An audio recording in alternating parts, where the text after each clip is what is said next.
Perkawinan adat adalah perkawinan yang dilakukan berdasarkan tradisi dan kebiasaan yang berlaku di suatu daerah atau suku tertentu. Berikut adalah penjelasan lebih lanjut mengenai perkawinan adat. Pertama, dasar hukum. Perkawinan adat didasarkan pada hukum adat yang berlaku di masyarakat setempat, bukan pada hukum tertulis seperti undang-undang perkawinan. 2. Tata cara. Tata cara perkawinan adat sangat beragam, melibatkan ritual-ritual khusus, pemberian mahar, dan profesi adat lainnya. 3. Yaitu fungsi. Perkawinan adat memiliki fungsi untuk melestarikan budaya, adat, dan tradisi, juga berfungsi untuk menjaga keharmonisan dan kerukunan dalam masyarakat. 4. Contoh. Beberapa contoh perkawinan adat di Indonesia, antara lain perkawinan adat Jawa, Batak, Minangkabau, Bali, Toraja, dan lain-lain. Jadi, dapat disimpulkan bahwa perkawinan adat adalah perkawinan yang didasarkan pada hukum dan tradisi yang berlaku di suatu daerah, bukan pada hukum tertulis, dan memiliki fungsi untuk melestarikan budaya serta menjaga keharmonisan masyarakat. Perkawinan adat dengan sistem kekerabatan patrilineal adalah perkawinan yang didasarkan pada tradisi dan kepercayaan di mana garis keturunan dan kekerabatan dihitung melalui pihak laki-laki atau ayah. 1. Garis keturunan. Dalam sistem patrilineal, anak akan mengikuti marga atau klan dari pihak ayah. Anak laki-laki akan meneruskan marga keluarga, sementara anak perempuan akan mengikuti marga suaminya setelah menikah. 2. Hak dan kewajiban. Dalam perkawinan adat patrilineal, laki-laki memiliki hak dan kewajiban yang lebih besar dibandingkan perempuan. 3. Proses perkawinan. Proses perkawinan adat patrilineal adalah biasanya dilakukan melibatkan negosiasi antara keluarga laki-laki dan keluarga perempuan. Mahar atau mas kawin juga menjadi bagian penting dalam perkawinan. 4. Contoh. Beberapa contoh masyarakat dengan sistem kekerabatan patrilineal di Indonesia antara lain suku Batak, Minangkabau, Bali, dan Toraja. Jadi perkawinan adat dengan sistem kekerabatan patrilineal menempatkan laki-laki sebagai pemegang garis keturunan dan memiliki peran dominan dalam struktur keluarga dan masyarakat. Perkawinan adat dengan sistem kekerabatan matrilineal dan perkawinan yang didasarkan pada tradisi dan kepercayaan di mana garis keturunan dan kekerabatan dihitung melalui pihak perempuan ibu. 1. Garis keturunan dalam sistem matrilineal. Anak-anak dan mengikuti marga atau klan dari pihak ibu. Anak perempuan akan menerusi marga keluarga, sementara anak laki-laki akan mengikuti marga istri setelah menikah. 2. Hak dan kewajiban dalam perkawinan adat matrilineal. Perempuan memiliki hak kewajiban yang lebih besar dibandingkan laki-laki. Misalnya, perempuan berperan sebagai pemegang harta kekayaan keluarga dan pengambilan keputusan utama. 3. Proses perkawinan adat matrilineal biasanya melibatkan negosiasi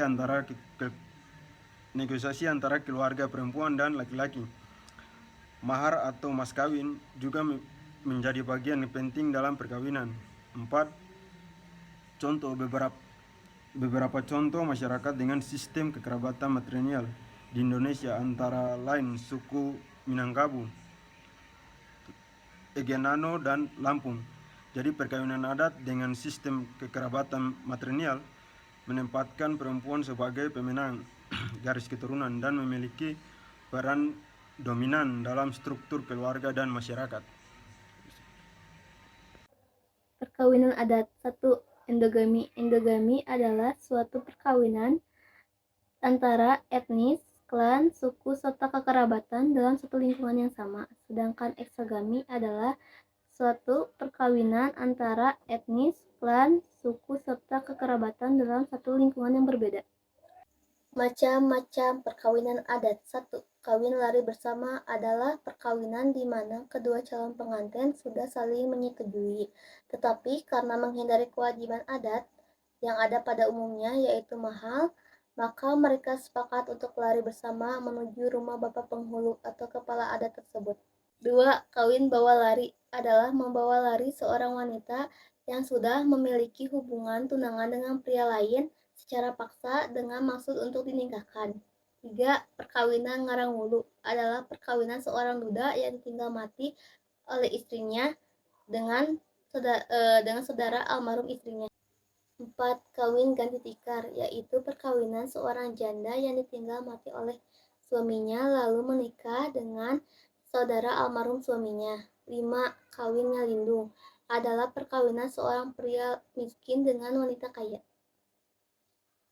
Perkawinan adat kepercayaan parental campuran atau campuran adalah perkawinan salah satu bentuk perkawinan yang mengandung tradisi dan kepercayaan dari kedua pihak keluarga. Dalam perkawinan ini, kedua mempelai berasal dari latar belakang kepercayaan adat yang berada, namun mereka sepakat untuk menggabungkan unsur-unsur budaya dan ritual dari masing-masing tradisi dalam upacara pernikahan mereka.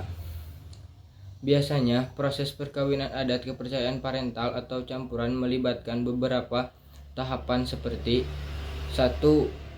Peminangan. Kedua keluarga melakukan proses peminangan dan pembahasan persyaratan perkawinan yang disepakati bersama. Nomor 2. Upacara adat.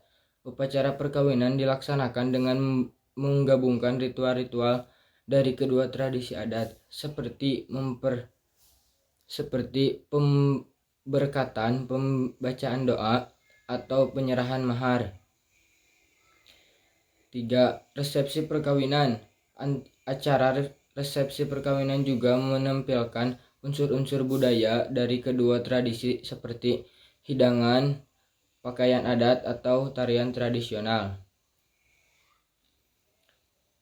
Perkawinan adat kepercayaan parental atau campuran ini bertujuan untuk menghargai dan melestarikan warisan budaya dari masing-masing pihak serta memperkuat ikatan keluarga yang terbentuk. Sekian. Dalam masyarakat Minangkabau, garis keturunan kekerabatan dihitung melalui garis ibu, patrilineal. Berikut adalah contoh perkawinan adat patrilineal di Minangkabau. 1. Majapuik Marapulai, menjemput pengantin laki-laki. Keluarga perempuan mendatangi rumah keluarga laki-laki untuk menjemput dan mengantarkan pengantin laki-laki ke rumah pengantin perempuan. Pengantin laki-laki diantar dengan pakaian adat Minangkabau. 2. Akad nikah. Upacara akad nikah yang dipimpin oleh penghulu adat, pembaca doa dan ijab kabul, penandatangan surat nikah secara adat. 3. Baralik, pesta perkawinan. Pesta perkawinan yang dihadiri oleh keluarga besar dari kedua belah pihak. Hidangan khas Minangkabau, tarian tradisional, dan hiburan lainnya. 4. Manta jamba, mengantarkan makanan. Keluarga perempuan mengantarkan makanan ke rumah keluarga laki-laki sebagai simbol penerimaan menantu laki-laki ke dalam keluarga. Dalam perkawinan adat Minangkabau, anak-anak yang lahir akan mengikuti garis keturunan ibu matrilineal. Harta warisan dan kepemilikan rumah adat juga diturunkan melalui garis ibu. Contoh lain perkawinan adat matrilineal di wilayah Minangkabau adalah perkawinan adat Mentawai yang juga memiliki tahapan dan ritual serupa. Dalam masyarakat Sunda, sistem kekerabatan yang dianut adalah parental, di mana garis keturunan dan kekerabatan dihitung melalui kedua belah pihak, baik dari ayah maupun dari ibu. Berikut adalah contoh perkawinan adat parental di wilayah Sunda. 1. Ada nembung atau peminangan.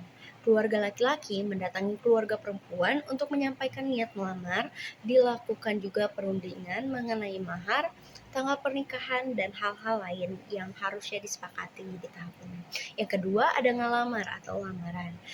Keluarga laki-laki secara resmi menyampaikan lamaran kepada keluarga perempuan. Di sini juga ada pemberian cincin sebagai simbol ikatan. Yang ketiga, ada ngeyek atau upacara perkawinan yang dipimpin oleh pemuka adat atau kuncen. Juga di sini ada pembacaan doa, pemberkatan, dan penyerahan mahar. dan dilakukannya penandatanganan surat nikah secara adat.